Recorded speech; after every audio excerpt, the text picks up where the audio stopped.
Cagayan de Oro. Alang ka na sa Bombo Reports Mindanao Connection. Pinagi ka na ni Bombo Pete Gambe. No, giulan mi mga kabumbo kay maog yun ni kasagaran.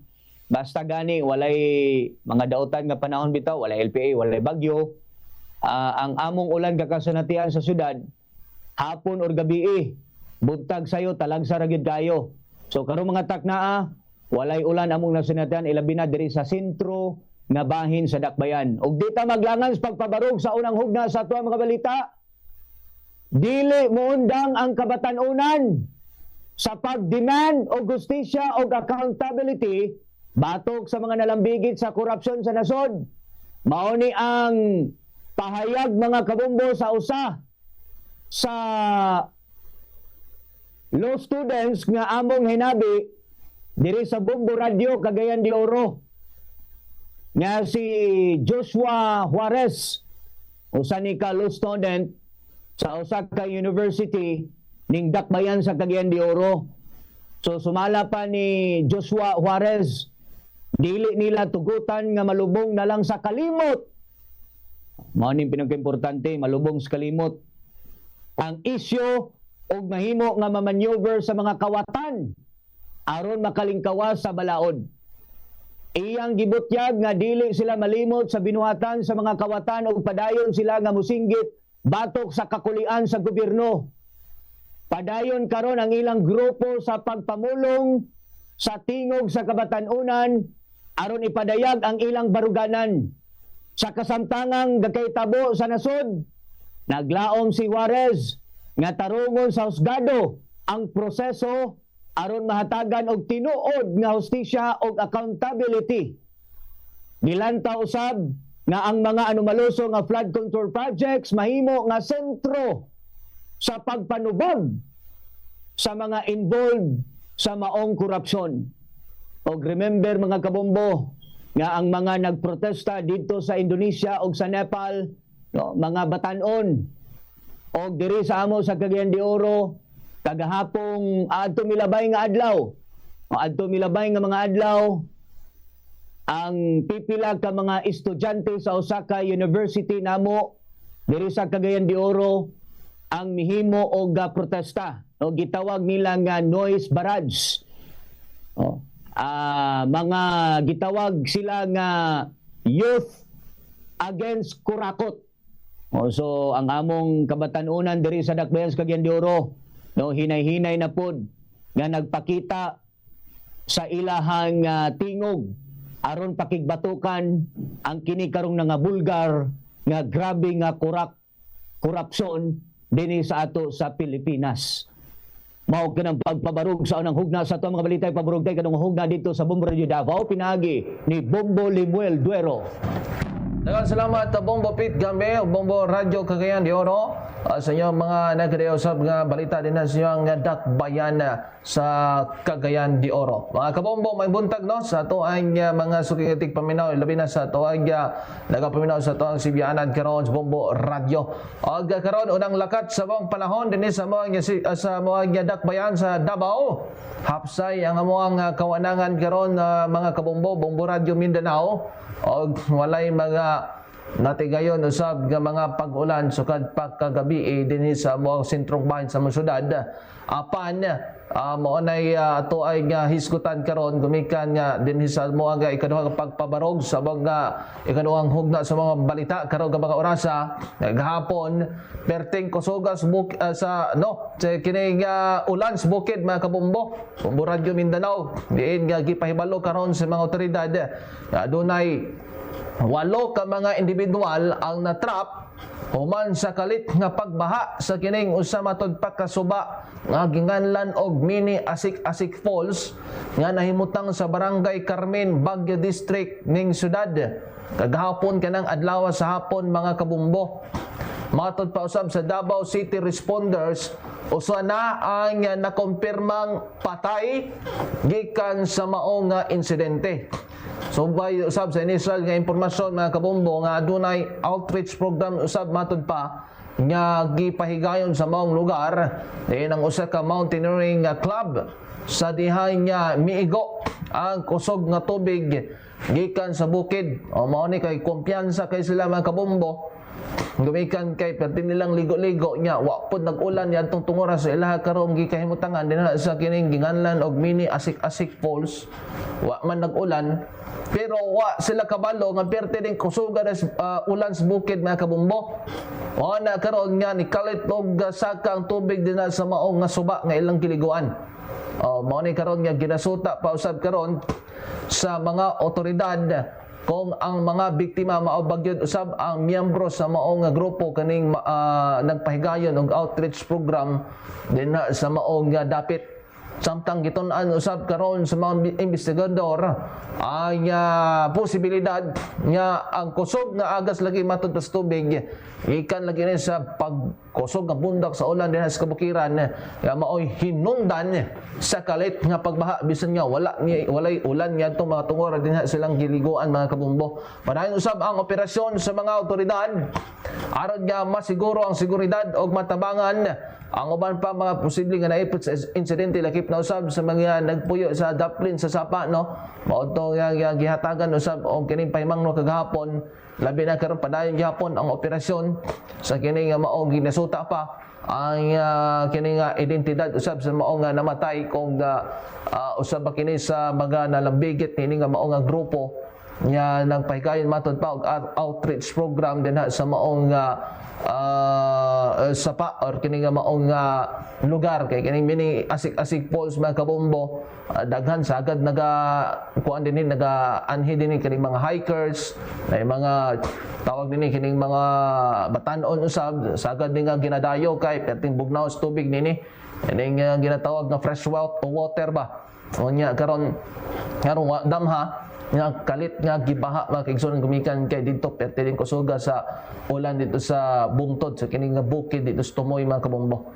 Og mao kana ay ikaduha nga hugna sa mga balita nga dinhi sa mga sibianan sa Bombo Radio Davao.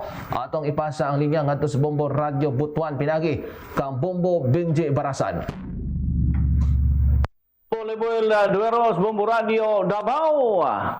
Tamong lagat panahon diri sa Mudakbayas Butuan karong mga rasa hinay-hinay na guliot ang bilisi daring adlaw kaganing ang ganaon aragyod katunog ang among palibot. Italiano sigaw tulong hugnas balitas Bombo Reports Mindanao Connection.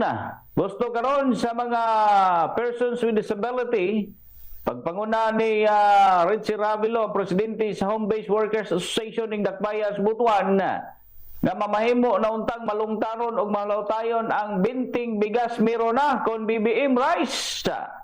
Kay sumala pa niini dili matud pa kini comedy show. Ang gipangita sa katawhan din mamahimo lamang makapalit sa naasoy bugas o galing dunay mga event. Ang presidente sa usa ka lugar dugang paniini nga kinanglan mulungtad ang nasangpit nga programa sa tanang kamerkaduhan o sa tanang panahon. Gawas nini kung subayon karon wa na matud pa ang nasangpit nga bugas sa mga lugar diin kini gilusad sama sa Cebu. O kung doon na pamanggaling dili usab matud pa malipay ang mga kaubanan nining persons with disability kon PWD. Lord kay dili man kini makapalit kung wa sila'y ikapakitang ID. Kansa gikonsider ang binuang matud pa ang maong patakaran. Sanglit doon na pa mga individual ilabi na sa ilang hutong ang wa usab makakuha og identification card. Una na to gilusan diri sa among syudad o Caraga Region. Ang handog sa Pangulo 20 pesos bugas meron na ngadtong kalabay Sabado atol mismo birthday sa presidente kansa ubay-ubay pod ang nakapalit apan ubay-ubay pod ang nangutana kung naa pa ba kay gusto usab nilang mopalit apan negatibo naman. Ora Bombo Radio Mindanao ang ikaupat nga hugnas balita o ikatulong hugnas balita sa Bombo Reports Mindanao Connection. Ang ikaupat atong pabarugon gikan ni Dapitas Bombo Radio Coronadal pinagi sa Bombo Donald Pitogo. Salamat Bombo Radio Butuan, Bombo Benji Barasan mga kabombo may muntag kanatong tanan. Lakaos pa niyempo yung dakbayan sa koronadal karubuntag sa Lunes, pizza 15 sa bulan sa Setyembre 2025. Panganuro na mong kawanangan. Og may mga tala nga pag-ulan sa among area of responsibility gahapon. Og karon dunay mo pod mga posibilidad nga dunay mga pag-ulan sa among area of responsibility. Papabarog na sa ikaupat hugda sa mga balita alang sa mga reports Mindanao Correction. Sa to nga sang ginahimong hugot nga pagbantay sa otoridad sa checkpoints o choke points sa entry exit points sa Coronadal ug sa Cotabato o sa programa aron papason ang lapnagon nga smuggled cigarettes. Naristar sa checkpoint sa Barangay Saravia ning Dakbayan ang duha ka lalaki nga nakuhaan og smuggled cigarettes. Giila sa mga otoridad ang suspect nga sanday alias Joker 30 anyos o si alias Aldrin 24 anyos nalunsay mga lumulupyo sa Barangay Patag, Cagayan de Oro City. Bangod sa wala sila makita nga mga legal dokumento o permit, ginarestar kini sa mga otoridad sa checkpoint operations. Nakuha sa ilahang truck ang 39 tanang nga karton sang Titan Ice Plus o Canon Menthol cigarettes nga nagabalor kapin 4 milyones ka pesos. Sa pagkakaroon, magapangatubang sang kaso nga paglapas sa RA 10683 ang maong mga didakbang mga persona o giturn over na sa Bureau of Custom na-confiscate ng mga smuggled nga sigarilyo aron i-dispose sa tamang disposisyon. Asayran nga lagi panawagan pod sang Coronadal City PNP o South Cotabato Police Provincial Office nga unta ta na lagi ang paggahin sang budget o kwarta pinansya kay lagi illegal pod ang ilahang ginahimo. Sayang pod ang ilahang mga gina-finance nga millions and billions of pesos.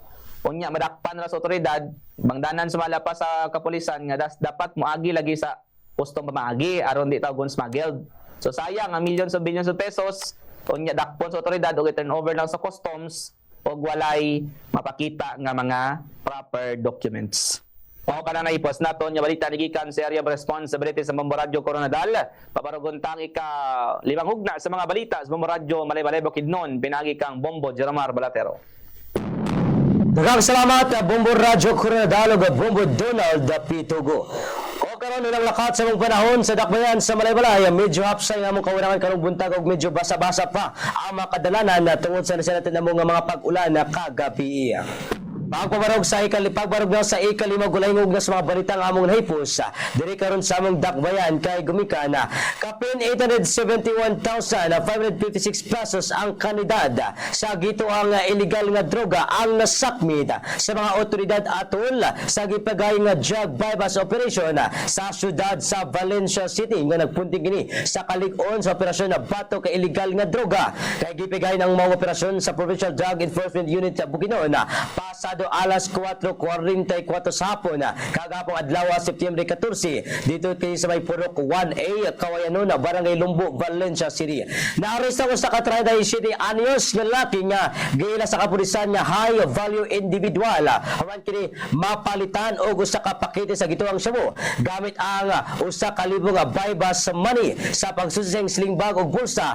Nakitaan ang 15 ka mga dagkong nga putos og tulo ka gagmay nga pakete sa gituang Cebu og na-recover usab sa maong suspect ang cellphone, motorsiklo og bypass money. Gimanabana sa kapulisan nga mukabat sa 128.17 grams ang gidakon sa dalang nakumpiskar nga droga og karon ana sa kustodiya sa Valencia City Police Station ang mga suspitsado samtang mag-atubang kini sa kasong paglapas sa Republic Act 9165 o Comprehensive Dangerous Drugs Act of 2002. Bombo Radio Philippines Mindanao area mao kanang pagbarog sa ikalimaw gulaingog na sa balita atong ibalik ang linya sa anchoring station sa Bombo Radio Cagayan de Oro pinaagi ni Bombo Pit Gambi. Mga kabomboy nyo nabati naglangkob sa mga detalye sa Bombo Reports Mindanao Connection ning adlaw nga Lunes, pizza 15 sa bulan sa Setyembre tuig 2025. Inong nabati usab ang atong mga kauban gikan sa Bombo Radio Davao pinaagi ni Bombo Limuel Duero, gikan sa Bombo Radio Butuan Bombo Benji Barasan, gikan sa Bombo Radio Coronadal Bombo Donald Pitugo, o gikan sa Bombo Radio Malay-Balay Bukidnon Bombo Jeromar Balatero, og nanugad gikan sa Bombo Radio Cagayan de Oro Bombo Pit Gambe. Kaming tanan nagingon, basta radio, Bombo!